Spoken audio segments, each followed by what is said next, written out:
Mirlinda e ka kjo, Kërçanaj,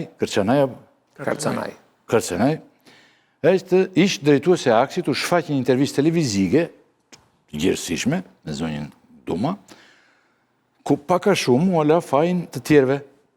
Dhe pse institucioni e ka drejtuar ajo, se shefe ajo ka qenë.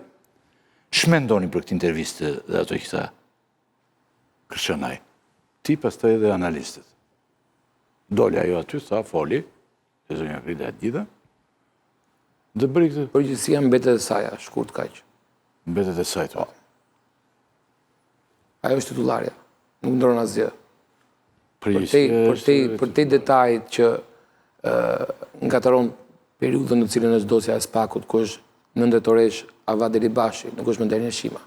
Daniel Shima është karkuar janar shkurt 2024-ës dhe shumica procedurave të tenderit vijojnë që trajtohen në dosjen e SPAK, janë pas kësaj periudhe. Daniel Shima është, ka qenë ky nëndëtori? Nëndëtori, po. Të gjitha ankimimet që janë objekt e asaj dosje, të shereve që janë krijuar në KPP, janë 2025-ës. Pra, Danieli s'ka qenë më. Danieli mund të ketë 150.000 faje të tjera, është regjistruar në shkurt në regjistrin e SPAK-ut, që është nën e tim me dosjen shtesë edhe të sekuestrave që u bën tani në prill, aty kemi parë, dhe do vijoj, si më ta themi kështu, karrierën e vet në SPAK, por kjo nuk ka të bëjë me ato që thonë Linda Kërçanaj. Linda Kërçanaj ka qenë titullarja si institucioni dhe në fund fare përgjegjëse ajo. Zoti Baton, ti shmendon tani kjo. Mirë, Ty foli. unë ndëgjova intervistën, ma abiti që e amnistoj vetën në mënyrë gati të pashembull. Sikur mos ishte drejtoreshe e Akshit, dhe që fajësit janë për rreth saj dhe e jo titularit. Si është mundun që sipas teje, zonja vendosa si kriteri për veten dhe asi pa aftësie për veten duke qenë titular. Se kur ti bart fajin dikun tjetër sikur... Me kësi e tha, përgjithësi është ajo, tha. Përgjithësi është ajo, po me gjitha të ekziston një farë kodi moral i komunikimit publik. Në brenda kodit moral të komunikimit publik, dikush që thot të gjithë kanë faj, po unë e jo, kjo i bje që është e paft, por edhe paftësia dënohet, për asyë se nëse ti e i paft, nuk e merituar atë post që ke. Dhe paftësia është po aqe dënushme sa edhe krimi që bë. Cili është si pas shiush, ku qëndron figura saj përveç që është përgjithse, se përgjithse e bën titulli, drejtoresha. Por realisht nëse analizojmë punën e saj, është paftësia, apo detyrimi, apo dëshira për qenë pjesë e një, po themi, manipulimi publik. Mendoj që është një figurë shumë komplekse, sidomos edhe për të gjëra që unë po them, për të dyshen Agasi Beqiri dhe për gjitha biznesmenët e tjerë, për të gjykuar kollaj. Që duke qenë dhe femër, gjykoj që... Ja, më se gjykoj si femër. Jo, të marrë felin.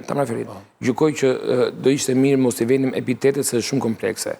Unë e njoh Linda Kërçanajin herët, që nga 2011, ja di pak historinë dhe për e thanat njoheve tjera jashtë punës, është një vajzë që ka mbaruar medaljari, ka qenë një familje të shkëlqyer, ka një karrierë herët në Partinë Socialiste si IT, i ka ndihmuar në fillimet e sistemeve të saj. Dhe më vonë u përfshit te Akshi. Akshi është një strukturë shumë komplekse, Baton. Nuk di a do kishte sot në Tiranë persona që do dilin pa bërë pistë të Akshi në një 4 vjeçar. Nuk po e mbroj Linda Kërçanajin, jam unë që po i bëj tuf zhurmë me Akshin. Pra nuk është se po mbroj atë, se ka nga ata komentuesit që duket sikur kam një hall dhe mbroj Linda Kërçanajin. Unë kam qenë edhe në vëdarje televizive për ta mbrojtur vite më parë, për të bërë PR-in Akshit. Se më interesonte dhe bëja, por nuk është se kam mashtruar, thjesht kisha atë krah. Sot për të trajtuar Linda Kërçanajin, do ishte mirë të referohemi atyre gjërave që dim nga ato dosjet e SPAK-ut dhe çfarë gjejmë tjera informacione sakta vet. Ndryshe është një gjëti shtrigash ku mund ta bëjmë pis çdo ditë. Te dosje ka gjëra sa ne mund ta bëjmë pis në një emision për ta baltosur sa të duam. Ti mendon që ajo është e aftë për atë punë? Jo, koha tregoi që jo. Nuk ishte aftë për atë punë. Për arsye se sepse Akshi ju pledoni se ka qenë person i shkelqyer, me dosje të shkelqyer, me familje të shkelqyer. Po Akshi u kompleksua shumë nga 2016 atej dhe nuk mendoj se ishte më një person tek ndoshta në gjendje me të ndjekur. Kjo i bie që ajo s'ka pas aftësi të thotë që unë po jap dorëheqje se jam e paaft për vazhdim. Ka ndodhur në Shqipëri, janë shumë pak të japin dorëheqje. Me kokra, në dorë. Edhe pas vdekjes nuk e japin. Kështu që nuk besoj se jemi të ras. Prandaj do shumë kujdes si trajtoj. Nuk duhet flas, unë po bëj pyetje, se nuk duhet flas për Mirlindën. Po do flasin tani? Jo, nuk flas unë për Mirlindën. Me thetë një gjë që pash intervistën dhe shfaqësimi komplet i vetës tani thes. Unë nga intervista. Kemi flasur me prokuror. Jo.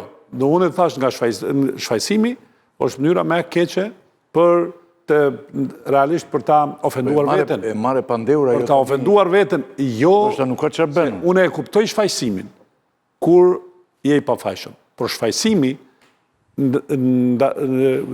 duke i bërë postit, kjo është pak problematike. Se kur e bën shfaqësimin e postit që ti e drejton, atëherë je pa aft.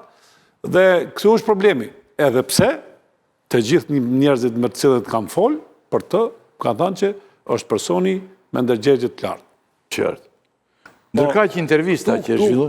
Këtu 10 muhabeti se ndërgjegje të lartë në të situatë që përfundoi Akshi nuk shoh ku është.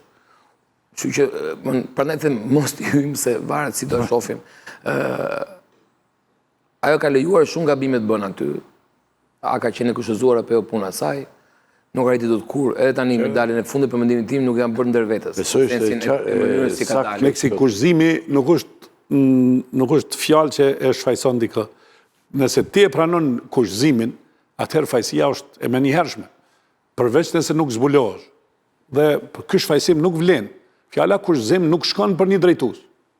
Se ai është aty për të menaxhuar veten edhe situatat. Dhe kur të kushëzohesh, atëherë aty shihet se sa i saktë je në punën tënde. Dhe kjo është çështja për cilën unë po flas për intervistën e saj. Kushdo që e ka mësuar, të flas ashtu, po thënë, edhe pse shfaqësimin e bën duke i vendosur kriteret e fajësimit tjetër, unë thëmë që ajo aty ka dalë e pa aftë në detyrën që ka pasur. Por intervista, jemi shumë okej. A ka qenë me krim, apo... Unë kam një vretje, Baton, për të që thua ti kam një vretje të rëndësishme. Ja çfarë kam.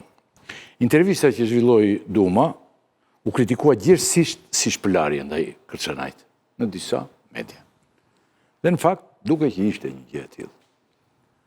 Por nga ana tjetër duhet pranojmë dhe një fakt të rëndësishëm në vendin ku ne jetojmë, që mediat përfshirë dhe ne raportojnë gjithmonë dhe bisedojmë këtu vetëm ato që bën spaku, si të vërteta absolute.